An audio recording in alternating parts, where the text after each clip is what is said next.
Jason Bishop. I'm back with another random magic review. This is where I pull up a random video online about magic, I watch it, and I give you my thoughts on it as a professional illusionist. This one's a little bit different. I know by looking at the title of this video already that it's Lance Burton, and he's doing magic in 2001, and it's for the MDA telethon. I'm actually a pretty big fan of Lance Burton already. I've seen most of his routines. I used to watch his specials when I was a kid on TV. I actually got to meet him once. We were in LA at the same time, and a friend of mine invited me to a movie premiere that Lance was doing, and he did a Q&A afterwards. It was very cool, and I met him in the lobby ahead of time, and he was absolutely just incredibly gracious. I mean, this guy's like worth $100 million. He was a headliner in Vegas for years. His face was like plastered on a 50-foot billboard for like 10 years when he was at the Monte Carlo casino with his own custom-built theater. And yet you meet him and he's just the nicest, most down-to-earth guy. But he really is a master magician. He's actually in a lineage of master magicians that goes all the way back to Harry Keller. Harry Keller was this huge magician back in the 1800s. He passed his mantle of magic on to Howard Thurston. Howard Thurston passed it on to the next person, and Lance Burton is in that direct lineage that goes back, at this point, I guess well over 100 years at least. And so Lance is in this direct living lineage. He is the last of these people, and hopefully he'll pass that mantle on to somebody else. I hope it's me one day, fingers crossed. But he's absolutely amazing. He's on the MDA telethon here. And the MDA telethon, if you're not familiar with it, I don't think they do it anymore. I'm not sure. I don't have TV in my house, so I have no idea. I just have the internet. But it was this telethon that they did every year at around Labor Day when you were going back to school at the end of the summer around that time to support research into muscular dystrophy to try to find a cure or at least treatments for it and stuff. And Jerry Lewis, who is this great old comedian from the 50s, and then he became a TV star and a movie star, he would host the MDA telethon every year. And he was on for hours, like almost 24 hours a day this dude was on. He'd sleep in a cot in the back, I think, and come back out and then host the telethon, and they'd have one of those big thermometers that like raised money and it got to the top and all that stuff. But you would have these acts come on. You'd have singers and celebrities, and you'd have magicians come on. They just needed entertainment the entire time to keep going, keep going, keep going. That's what this is. I haven't seen this spot from Lance Burton, and I'm excited to watch this, and I'll let you know what I think. I can't be too critical because it's, you know, it's one of my heroes. So let's see. Here we go. Lance Burton on the MDA telethon. MDA telethon. Ladies and gentlemen, live from Las Vegas, please welcome the incredible magic of Lance Burton. So that's Jerry Lewis right there. He died a few years ago. And that's Lance's hotel, the Monte Carlo, where he performed at. Beautiful theater. Thank you, Jerry. Wow. Thank you very much, Jerry. It's a pleasure to be here on the telethon.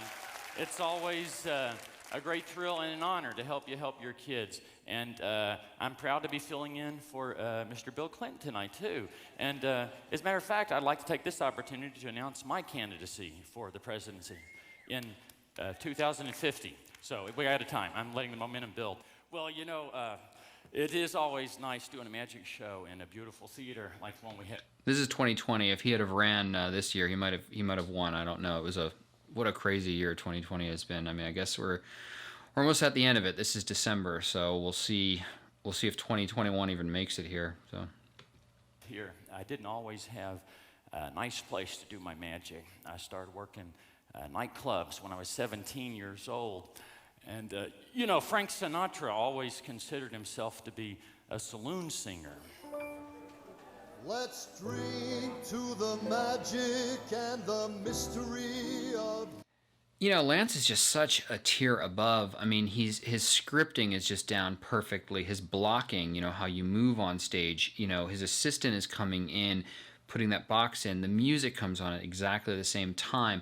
You've got this beautiful, gorgeous, enormous proscenium theater, and you've got the audience out there, and he's got this huge screen so that they can see it. I mean, you know, it's just literally perfect. You know, he's done this perfectly at this point. So I haven't seen Lance in a while, like his show or anything like that, or his performances. And man, I forget like how freaking good Lance Burton is. So I guess that makes me a saloon sorcerer. There's so many choices in life you see. Now, no matter how successful Sinatra got, he always included a saloon song in his concerts. One day your glass is empty, the next day it's full. With that in mind, I'd like to show you the ultimate saloon magic trick. It You know, the song he's singing about a glass, and it's kind of the saloon thing. So the theming all ties perfectly together as well. Just very well thought out. Always disappear from me. This is called the bottle and glass trick. The idea is simple. It's to cause the glass to go from this side of the table over to that side of the table, and to cause the bottle to go from that side of the table over to...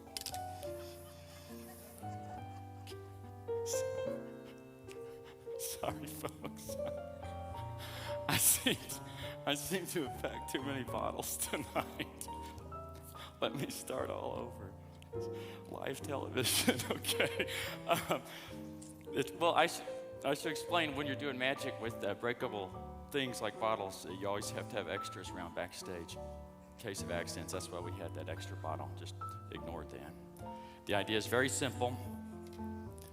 It's to cause the bottle to go from this side to that side, the glass to go from that side to this side. You can't touch them, though. That's why you have the two tubes. All you do is snap your fingers, and they change places. Yep, it worked. That's the easy part. The hard part is to make them go back.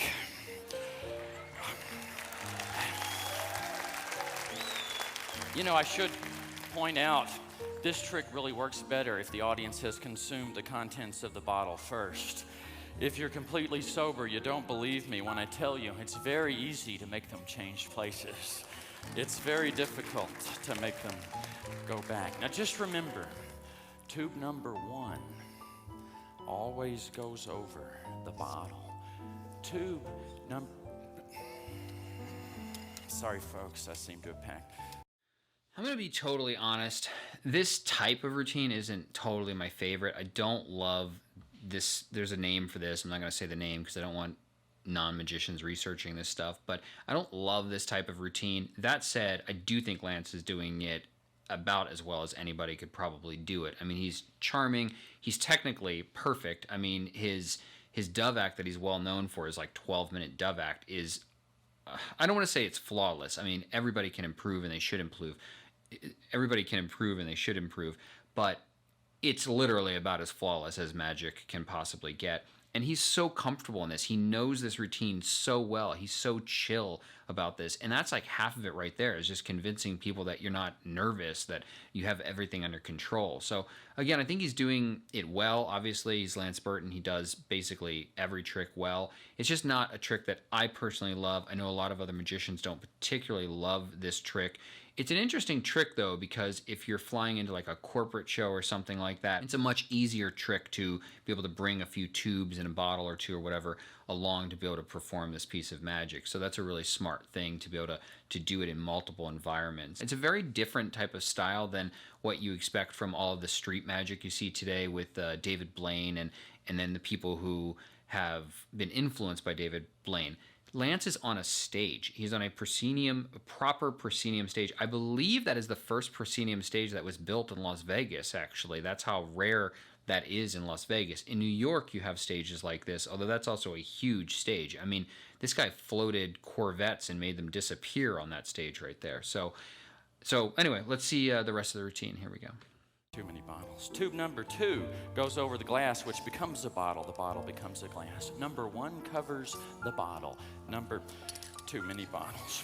Number 2 covers the glass, which becomes a bottle. The bottle becomes a glass. Frank Sinatra would have loved that trick.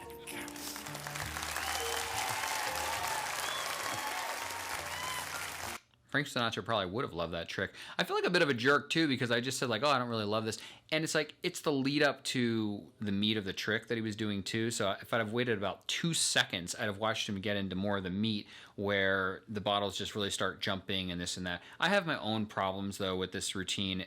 Not Lance's routine, just with the overall idea of this trick. There's just some stuff I personally, as a magician, don't love about it. And that's just a personal choice. Some other magicians may or may not agree with me, but it's just a personal choice. And I personally do not love everything about this routine. There's some things I would change. And again, not Lance's routine, just the overall idea of this particular trick. So, but he's again so proficient, and the routine is accelerating and getting a little more interesting now too. So,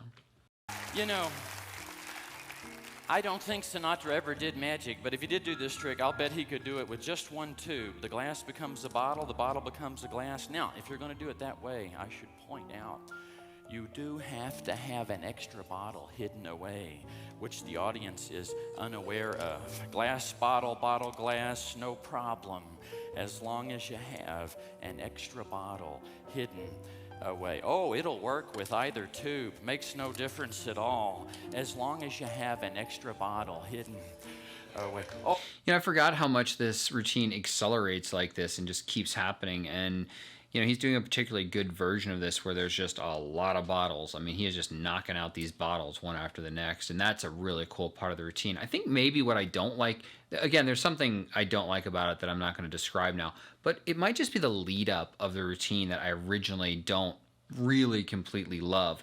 But this part of the routine, I actually do like this, the multiplying, and there's just bottle, bottle, bottle, bottle, which the beginning is obviously sort of a setup to facilitate getting to this part of the routine, you know, which is really cool at this point.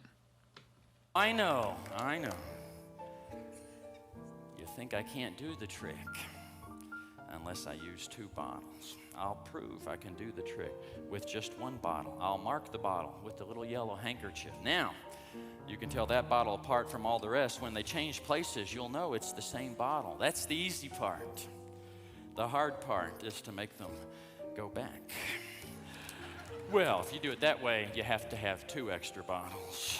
When you see a bottle in a glass, you always hear a toast. Till then, I guess I'll buy another round. May the good Lord take a liking to you, but not too soon. Thanks, Lance. You're marvelous. Simply marvelous.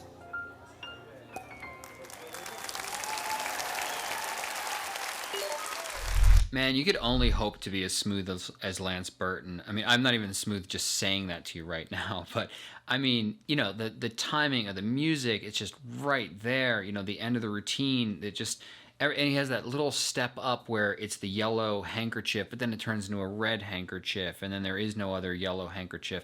You know, just, he's so freaking smooth, this guy.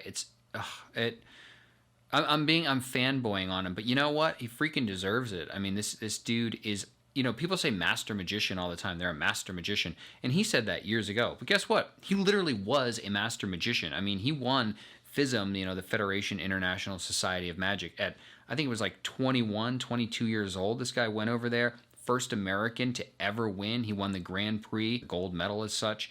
So, you know, he totally deserves magicians' praise. I hope more magicians know about him. Some young magicians know about him because out in Las Vegas, like once a year, I think it's still going on. I mean, not during COVID. He does a competition within a magic convention. Magicians have these conventions where you go and you learn new tricks and you meet big magicians and this kind of stuff. And he does a competition for kids there, and they come over to his house too, and I think their parents and stuff, and they get to meet him and talk with him, and other big magicians who are in town just come over and hang out at Lance Burton's house. So the dude really gives back, and I think a lot of young magicians know about him through that, you know, which is really cool. I honestly wish there were 200 more magicians that were as good as Lance Burton, because magic would be doing even better than it currently is. Please search for other videos of Lance Burton and watch him online. Search for his old dove act on The Tonight Show with Johnny Carson, because that is just, it's one of the best pieces of magic that there is, and I could never watch it enough. I have to see it again. It is a master class in performing on-stage sleight of hand manipulation. That his act is just so amazing that way. So thank you guys very much for watching. If you enjoyed this video, please crush that thumbs up button, and also please subscribe and hit the bell to get notified when I post new videos. Thanks a lot, guys. We will see you in the next one.